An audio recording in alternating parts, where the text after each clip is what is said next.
जीवनसाथी.com वरून ओळख झालेल्या विवाहासाठी इच्छुक असणारी महिला आहे, तर तिची फसवणूक करण्यात आलेली आहे। जवळपास 21 लाख रुपयांची फसवणूक करण्यात आलेली आहे। आरोपी सुद्धा पोलिसांनी अटक केलेला आहे। त्याच्यावर भरपूर अजून सुद्धा गुन्हे दाखल असण्याची शक्यता आहे। हॅबिच्युअल वाटतोय आणि लग्नाचा आमिष दाखवून 21 लाख रुपये घेऊन परत त्या ठिकाणी 50 लाख रुपयाच्या खोट्या नोटा देऊन त्या लेडीजची त्यांनी फसवणूक केली आहे। जीवनसाथी.com वरून ओळख झालेल्या विवाहासाठी इच्छुक असणारी महिला आहे, तर तिची फसवणूक करण्यात आलेली आहे। जवळपास 21 लाख रुपयांची फसवणूक करण्यात आलेली आहे।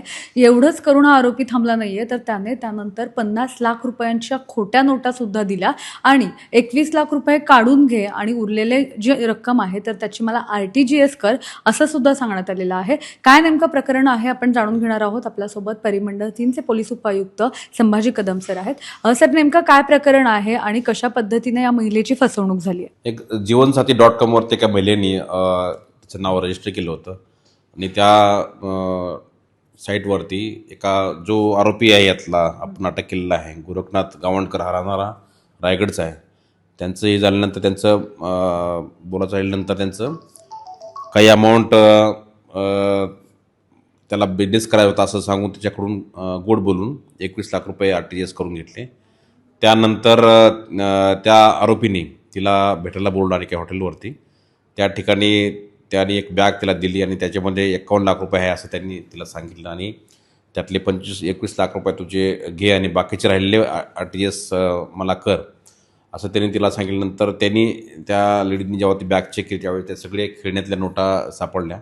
अशा पद्धतीने त्यांनी फसवणूक केलेली आहे त्या लेडीजची। त्यावरून तो गुन्हा आपण पोलीस स्टेशनकडे दाखल केलेला आहे।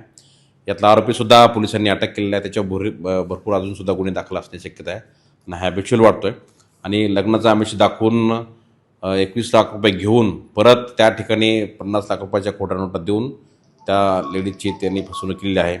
याच्यावरून तो गुन्हा दाखल करून पुढचा तपास हे पोलीस स्टेशन करत आहे। सर, यामध्ये या आरोपीवर आणखी आधी काही गुन्हे दाखल आहेत का? आणि ह्या 50 लाख रुपयांच्या ज्या इतक्या मोठ्या प्रमाणात त्याने नोटा आणल्या तर त्या कुठून आणल्या होत्या?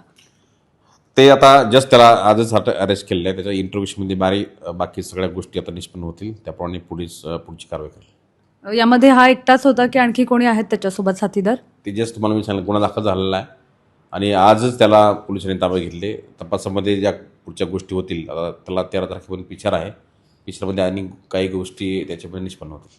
आता आपण सर याच्यावर काल कलमांतर्गत गुन्हे दाखल केलेत? फसवणुकीचा गुन्हा दाखल केलेला आहे आणि फसवणुकीचा दाखल करून पुढचा तपास आता ते करत आहेत।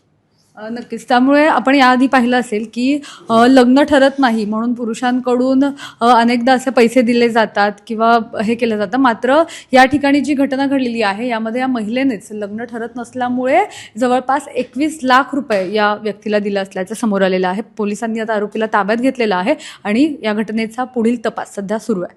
कॅमेरा पर्सन अजय गांगुर्डेसह मी मोना येनपुरे, सिविक मिरर, पुणे।